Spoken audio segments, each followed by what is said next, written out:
Hi everyone, my name is Jamie and my team and I have come here today from Consulting 101 to present to you a case study on our findings on GHD's business strategy.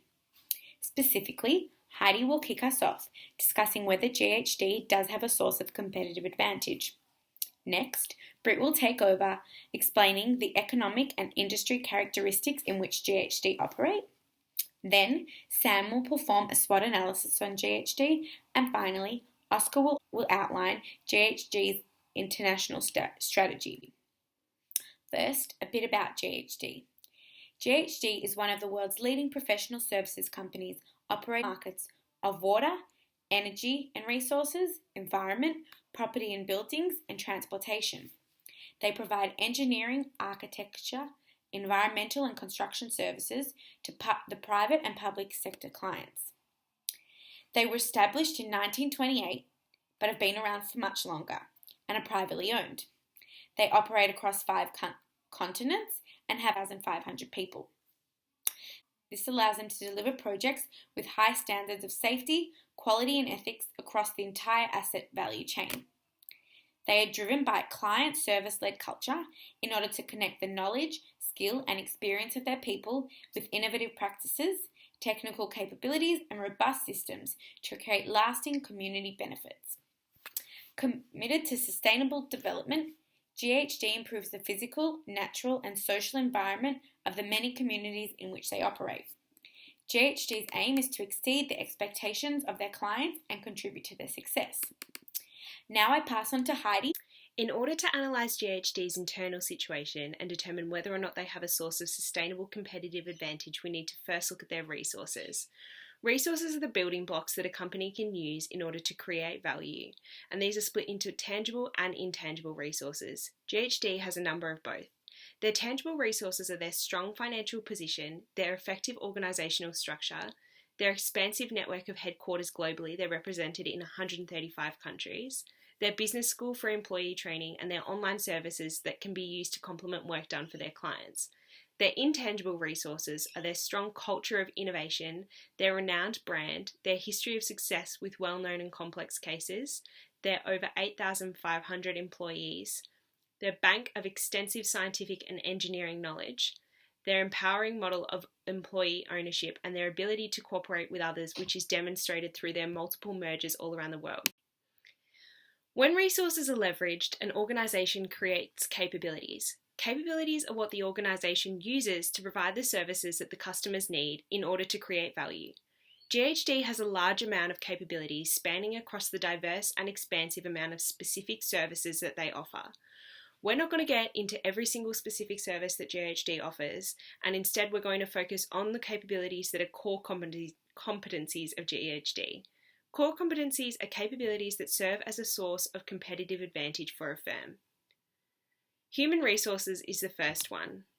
GHD has highly skilled and effective and efficient base of employees. They have a network of over 8,500 employees all over the world with advanced skills. The employees have very specific engineering skills over a vast variety of topics. GHD is continually investing in ongoing education, making their workforce highly skilled and knowledgeable, and this is done through the business school. The second core competency is research and development. GHD has a tradition of innovation. They have innovative ideas both in terms of their internal operations and more specifically as a refined service that they offer to their clients. They are known as one of the best engineering firms nationally and globally because of this. They have a model of creating innovative strategies for both top and bottom line growth, which is very strategic. The third of their core competencies is their culture. GHD has a very empowering culture. This can be seen in their model of ownership. GHD's own employees own the entire company, and this creates a culture that encourages employees and drives them. This motivates employees to create the innovative ideas that drive GHD forward, and it also helps with employee retention.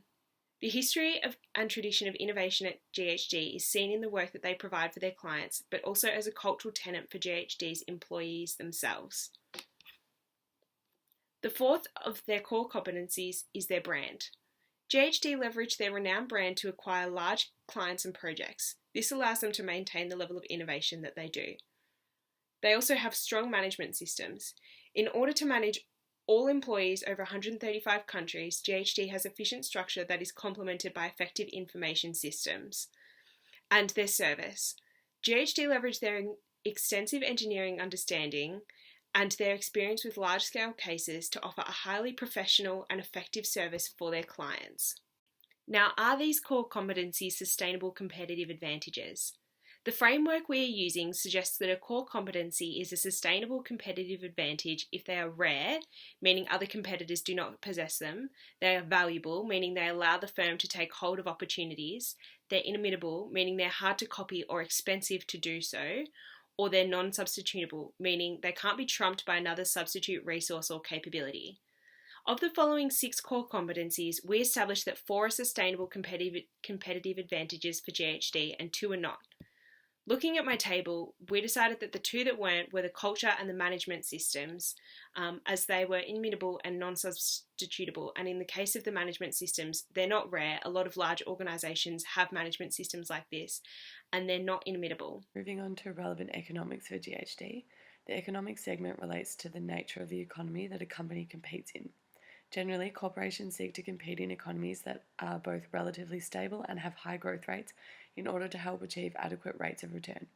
Principal economic characteristics that can indicate this are listed here and include inflation and interest rates, trade and budget deficits or surpluses, personal and business savings rates, the economy's growth rate, currency exchange rates, and the country's nominal GDP.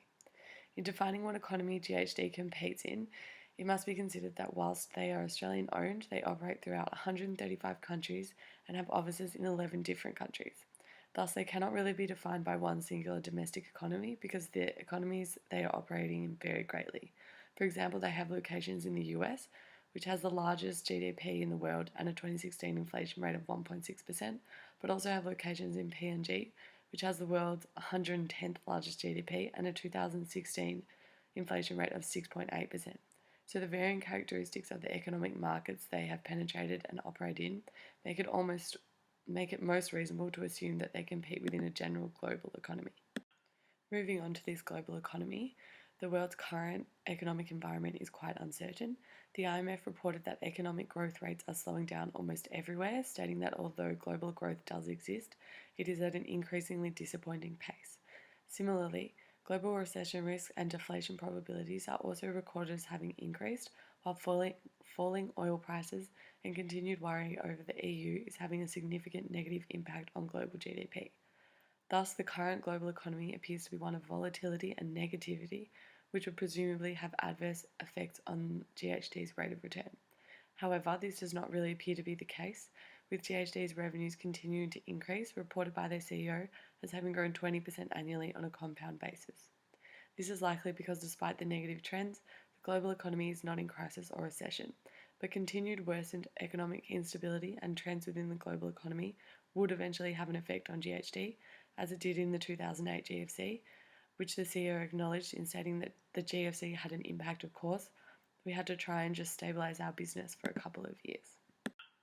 Moving on to the industry environment.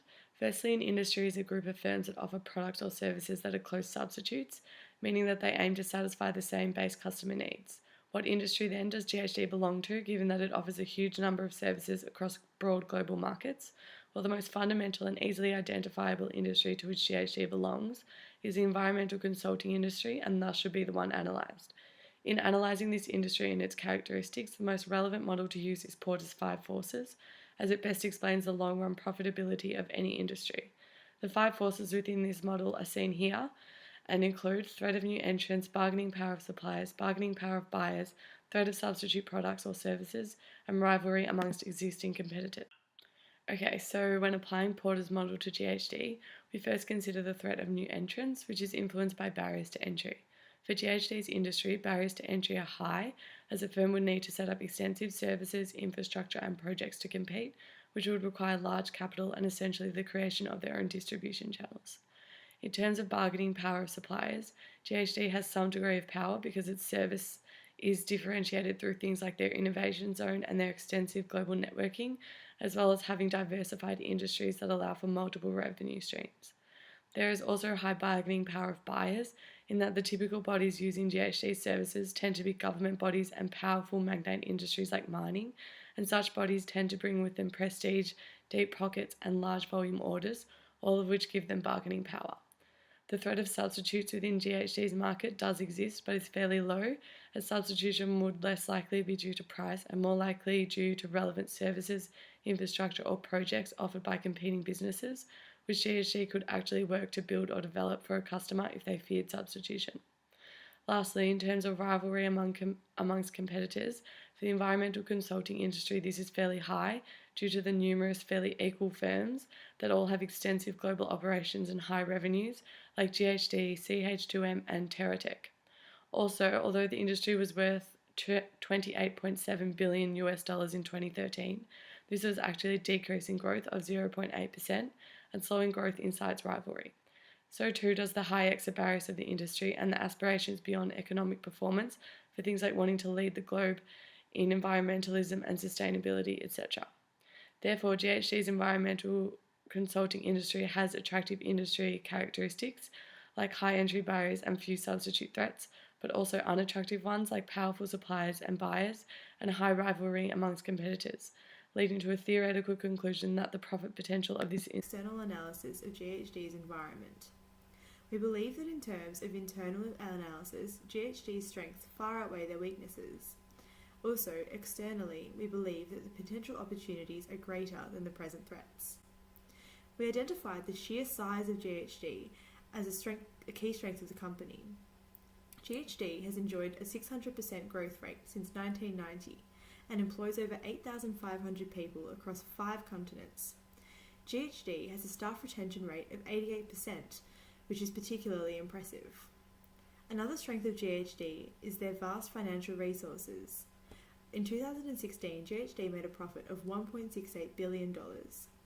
GHD have superior management communication systems, as previously discussed by Heidi. The breadth of services offered by GHD is another great advantage for the organisation. They offer over 75 services which span across the domains of water, energy and resources, the environment, transportation, and property and buildings. They have won awards in all of these areas across the globe. Human resource strategies, particularly those related to the training of their employees, give GHD another great advantage. They offer work experience for undergraduates, graduate programs, and have developed the GHD Business School, in which employees perform 70% of their learning on the job, 20% undergoing coaching and mentoring, and 10% in attendance to structured workshops and courses. Innovation is another great strength of GHD. They created the widely applauded Innovation Zone, which is a global forum that is open to all people of all professions and locations to discuss any proposed challenges. Furthermore, GHD has invested in new technologies that help them stay ahead of the game. The culture and values practice at GHD have won them many awards, especially in gender diversity. The GHD values of teamwork, safety, respect, and integrity promote a rich and diverse culture focused on innovation. Furthermore, GHD is employee-owned, with no external ownership. 1 in 4 employees are shareholders in the company, which encourages high loyalty and productivity. Lastly, GHD has a well-known brand that they have built over nearly 9 decades in the industry. As previously mentioned, they are able to leverage their brand to succeed in gaining more clients. It is hard to identify any weaknesses of GHD, as it is a particularly successful company.